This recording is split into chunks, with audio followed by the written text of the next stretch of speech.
Have you ever sat in a room full of car enthusiasts and felt completely lost when they started talking about their vehicles? You know that uncomfortable moment when someone asks you about your car's engine specs and all you can think is, it's red? Well, guess what? You're not alone. And today, that's all about to change. Think about it. We spend thousands of dollars on cars. We drive them every single day, and yet most of us have absolutely no idea what's actually happening under that hood. But here's the good news. Understanding cars isn't rocket science. In fact, once you get the basics down, you'll wonder why it ever seemed complicated in the first place. So here's what we're going to do together today. We're going to turn you from someone who panics at the mechanic shop into someone who actually understands what they're talking about.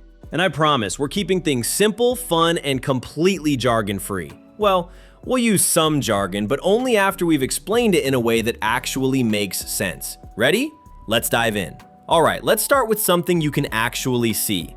The different types of cars on the road. Because admit it, we've all had that friend who points at literally any vehicle and goes, "Nice truck," even when it's clearly a sedan. So what's the difference? Well, it's actually pretty straightforward once someone breaks it down for you. Sedans are your classic traditional cars. Picture 4 doors, a separate trunk in the back, and enough room for the family. Think Toyota Camry or Honda Accord. These are the workhorses of everyday driving, reliable and practical without trying to be fancy. Coupes are basically sedans that hit the gym and got a makeover. They're usually 2-door vehicles with a sportier look and feel. They're sleeker, often faster looking, and yes, they do make you feel a bit cooler when you're behind the wheel. The trade-off? Good luck getting your friends into that tiny back seat. SUVs are the tall, commanding vehicles you see everywhere these days. They sit higher off the ground, have more interior space, and can handle rougher terrain than your average car. They're perfect if you've got kids, gear to haul, or just like feeling like you're driving something substantial. Plus, that high seating position, it gives you a better view of traffic, which is honestly pretty nice. Hatchbacks are the compact, practical option. Imagine taking a regular car and replacing that separate trunk with a rear door that swings up, opening directly into the passenger area. It's like having a mini SUV without the size or price tag. Perfect for city driving and parking in those impossibly tight spots. Pickup trucks are built for work. They've got an open bed in the back for hauling stuff, whether that's construction materials, camping gear, or helping your friend move their couch for the 3rd time this year. If you need to carry something that won't fit inside a regular car, this is your vehicle. Wagons are kind of like the forgotten middle child of the car world. They look like sedans that got stretched out in the back, giving you way more cargo space without going full SUV. They're practical and surprisingly spacious, even if they don't get as much attention as they deserve. And then, way up in the stratosphere of the car world, we have supercars and hypercars. These aren't just transportation, they're rolling works of art that happen to go ridiculously fast. We're talking about machines that can accelerate faster than your brain can process what's happening. But let's be honest, most of us won't be driving one of those anytime soon, so let's get back to the practical stuff. Now here's where things get interesting. Let's talk about what's actually powering your car, because this is where most people's eyes start to glaze over. But stick with me because I'm gonna make this so simple you'll be explaining it to your friends by tomorrow. You know when you look at a car advertisement and it says something like 2.5 liter V6 engine with 280 horsepower and 260 pound-feet of torque? What does any of that actually mean? Let's break it down piece by piece. Engine size, cubic centimeters or liters, is literally just measuring how big the engine is. CC stands for cubic centimeters, but most people use liters because it's easier to say. Think of it like comparing drink bottles. A 1.5 liter engine is like a standard water bottle. A 4.0 liter engine? That's more like one of those giant jugs you see at the gym. Generally speaking, bigger engines produce more power, but that's not the whole story anymore. Modern technology has changed the game quite a bit. Horsepower is probably the term you've heard most often, and it's exactly what it sounds like. Back in the old days, someone had the bright idea to measure engine power by comparing it to actual horses. 1 horsepower equals the work 1 horse can do. So when you hear about a car with 300 horsepower, imagine 300 horses all pulling your vehicle forward at the same time. That's the kind of power we're talking about. More horsepower generally means your car can reach higher speeds more easily. But here's where it gets interesting. Speed is great and all, but what about getting your car moving in the first place? That's where torque comes into play. If horsepower is all about top speed and how fast you can go, torque is the actual force that gets you moving. It's the pushing power, the muscle behind the motion. Ever seen a sports car launch off the line at a traffic light like it got shot out of a cannon? That's high torque doing its thing. And this is exactly why big trucks have so much torque, even if they don't have crazy horsepower numbers. They need that pushing power to tow heavy trailers and haul serious loads up hills without struggling.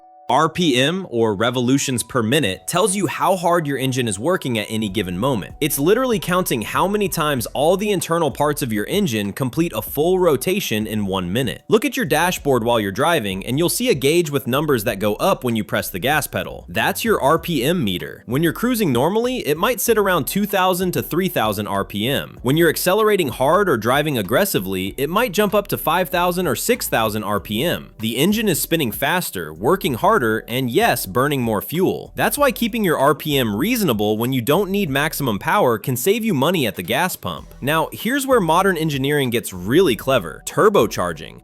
Think about breathing normally versus breathing hard after a workout. Your engine normally breathes air naturally, just sucking it in as it needs it. But a turbocharger is like strapping a powerful air compressor to your engine that forces extra air into it. More air means you can burn more fuel, and burning more fuel means more power without actually making the engine physically bigger. This is why you can have a tiny 2.0 liter turbocharged engine producing just as much power as an older 4.0 liter engine without turbocharging. It's basically giving your engine an artificial lung capacity boost. Pretty cool, right? So let's quickly review what we just learned. Engine size, cc/liters, tells you the physical size of the engine. Horsepower tells you how much total power it can make and how fast it can go. Torque tells you how much pushing force it has to get moving and accelerate. RPM tells you how hard it's working at any moment. And turbocharging is the clever trick that makes smaller engines perform like bigger ones. Okay, so now you understand what makes your engine powerful. But here's a question that might not have occurred to you. How does all that power actually get to the wheels? Because here's the thing, an engine spinning at thousands of RPMs is great, but your wheels don't need to spin that fast. In fact, they can't. This is where the transmission comes in, and it's way more important than most people realize. Think of your transmission as the middleman between your engine and your wheels. Its job is to take all that spinning power and deliver it to the wheels at just the right speed for whatever you're doing, whether that's pulling away from a stoplight, cruising on the highway, or climbing a steep hill. There are two main types you need to know about: manual and automatic. A manual transmission is the old school approach. You've got 3 pedals instead of 2, with that extra one being the clutch. You physically shift gears yourself using a gear stick, telling the car when to switch from first gear to second, second to third, and so on. Is it more work? Absolutely. Are you going to occasionally stall at an intersection while learning? Probably, but many driving enthusiasts swear by it because it gives you complete control over the car. Plus, there's something satisfying about perfectly timing your shifts and feeling connected to the machine. An automatic transmission, on the other hand, does all that work for you. No clutch pedal, no gear stick, just put it in drive and go. The car figures out when to shift gears based on your speed and how hard you're pressing the gas pedal. For most people, especially if you're sitting in stop and go traffic every day, this is the clear winner. It's easier, less stressful, and honestly, modern automatics are so good that they often shift smoother than most people can with a manual. But automatic transmissions aren't all the same. There's the traditional type that uses something called a torque converter to smoothly switch between gears. Then you've got CVT, continuously variable transmission, which doesn't have fixed gears at all. Instead, it adjusts seamlessly, like sliding a volume knob instead of clicking buttons. And finally, there's DCT, dual clutch transmission, which shifts incredibly fast, making it popular in performance cars where every millisecond counts. Now, let's talk about where that power actually goes: the drivetrain. You've probably heard terms like FWD, RWD, AWD, and 4WD thrown around. Here's what they actually mean and why they matter. FWD, front wheel drive, means the engine sends power only to the front wheels, which pull the car along. This is what you'll find in most everyday cars because it's cheaper to manufacture, more fuel efficient, and works perfectly fine for normal driving. The downside? If you really push it hard, you might feel the steering wheel tug around a bit. That's called torque steer, and it's just the front wheels struggling with all that power.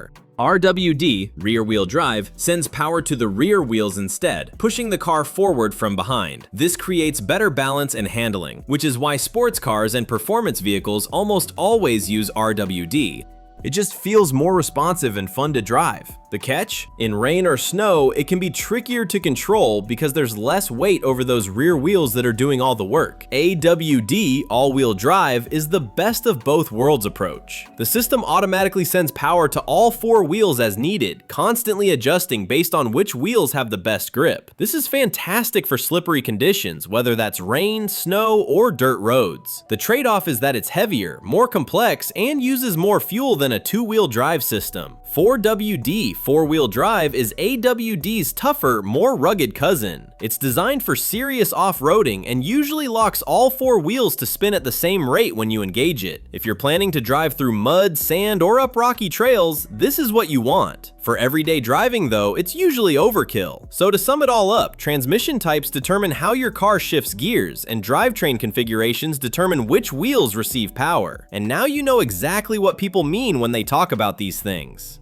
If you've learned something or enjoyed the video, please like and subscribe. Thanks. Alright, we've covered making your car go fast and getting that power to the wheels efficiently. But here's an obvious question. What about stopping? Because honestly, being able to stop safely is just as important as being able to go fast. Maybe even more important depending on how you look at it. Let's start with brakes, which seems simple until you actually think about what's happening. You press a pedal with your foot and somehow that stops a 3,000-pound vehicle moving at 60 miles per hour. That's actually pretty impressive when you think about it. Most modern cars use disc brakes, at least on the front wheels. These work by clamping down on a metal disc called a rotor that's attached to your wheel. When those brake pads squeeze the rotor, friction does its job and slows you down. Some older or budget cars still use drum brakes on the rear wheels, which work a bit differently but achieve the same result. Disc brakes are better because they cool down faster, which brings us to an important point. Brake fade happens when your brakes get too hot and start losing effectiveness. Imagine running a sprint, then immediately trying to sprint again before catching your breath. Your performance drops, right? Same deal with brakes. The more you use them, especially on long downhill drives or aggressive driving, the hotter they get. When they overheat, they don't work as well. This is why performance cars have special ventilated or even ceramic brakes that can handle extreme heat without fading. Now here's a life-saving feature you might not even know you have. ABS, anti-lock braking system. Ever slammed on your brakes in an emergency and felt that rapid vibration in the pedal? That's ABS working. Without it, your wheels would lock up completely and your car would just slide forward like it's on ice with zero ability to steer. ABS rapidly pulses your brakes many times per second, preventing lockup while still slowing you down. This means you maintain steering control even during emergency braking. It's honestly one of the best safety features ever invented. But preventing problems is even better than reacting to them, which is where traction control and stability control come in. Traction control prevents your wheels from spinning uselessly when you accelerate, especially on slippery surfaces. Ever tried to floor it on wet pavement and felt the car hesitate or hear a weird sound? That's traction control cutting engine power or applying brakes to stop your wheels from just spinning in place. It keeps you moving forward instead of sideways. Stability control is like having an invisible co-pilot watching over you. If the car's computer detects that you're starting to slide or lose control, it automatically applies brakes to individual wheels to help straighten you out. This is especially helpful in emergencies when you don't have time to think, just react. In fact, this feature is so important that it's been required in all new cars sold in the United States since 2012. So let's recap the safety systems we just covered. ABS prevents your wheels from locking during hard braking. Brake fade is what happens when brakes overheat. Disc brakes are more effective than drum brakes. Traction control stops wheel spin during acceleration, and stability control catches you before you spin out. These systems work together to keep you safe, often without you even noticing they're doing anything.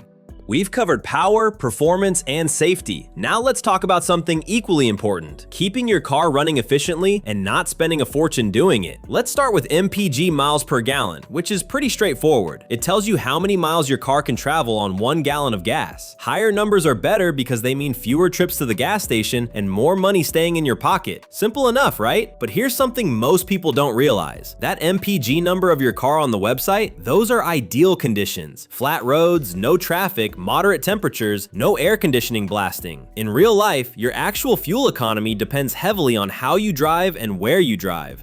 So here's some easy habits that can seriously improve your fuel economy. First, accelerate smoothly instead of flooring it at every green light. Gradual acceleration uses way less fuel than aggressive starts. Second, maintain steady speeds when possible. Constant speeding up and slowing down wastes fuel. Third, most cars hit their best fuel efficiency somewhere between 50 and 65 miles per hour. Go significantly faster and you're burning extra gas just to fight wind resistance. Fourth, check your tire pressure regularly. Underinflated tires create more roll rolling resistance, which means your engine works harder and uses more fuel. And finally, clean out your trunk. Every 100 pounds of extra weight reduces your MPG slightly. If you're carrying unnecessary stuff, you're literally paying to haul it around. But fuel economy is just one part of keeping your car healthy. Regular maintenance is what keeps your vehicle running smoothly for years. Don't worry, I'm not about to tell you to rebuild your engine. This is just the basic stuff that makes a huge difference. Oil changes are absolutely critical. Engine oil lubricates all the moving parts inside your engine, reducing friction and preventing wear. Over time though, oil breaks down and gets contaminated with tiny particles. Fresh oil keeps everything running smoothly and prevents expensive engine damage. Most cars need an oil change every 5,000 to 7,500 miles, but check your owner's manual for your specific vehicle. This is the single most important maintenance task you can do. Air filters might seem minor, but they matter more than you think. Your engine needs air to mix with fuel and burn efficiently. A clogged air filter is like trying to breathe through a pillow. It restricts airflow and hurts performance. Replacing your air filter is cheap and easy, and it can genuinely improve both your car's performance and fuel economy. Brake pads wear down over time from all that friction we talked about earlier. When they get too thin, they make that horrible squealing noise that everyone hates. More importantly, worn brake pads make stopping your car harder and less safe. If your brakes feel soft, make weird noises, or take longer to stop, get them checked before something bad happens. Finally, check your battery occasionally. Car batteries typically last 3 to 5 years, but they can fail without much warning. If your car struggles to start, especially on cold mornings, or if your battery is more than 3 years old, consider getting it tested. It's way cheaper to replace a battery on your schedule than to deal with a dead car when you're running late for something important. The next time you're shopping for a car, reading reviews, or just chatting with friends about vehicles, you'll actually know what everyone's talking about. When your mechanic says you need new brake pads or your air filter needs replacing, you'll understand why instead of just taking their word for it. And when someone starts bragging about their car's specs, you can actually evaluate whether it's genuinely impressive or if they're just throwing around big numbers. Cars don't have to be mysterious machines. They're just tools that get us where we need to go, and understanding the basics makes you a smarter driver, a better car owner, and saves you money in the long run. So keep learning, stay curious, don't forget to like and subscribe. Until next time, drive safely, take care of your car, and enjoy the ride.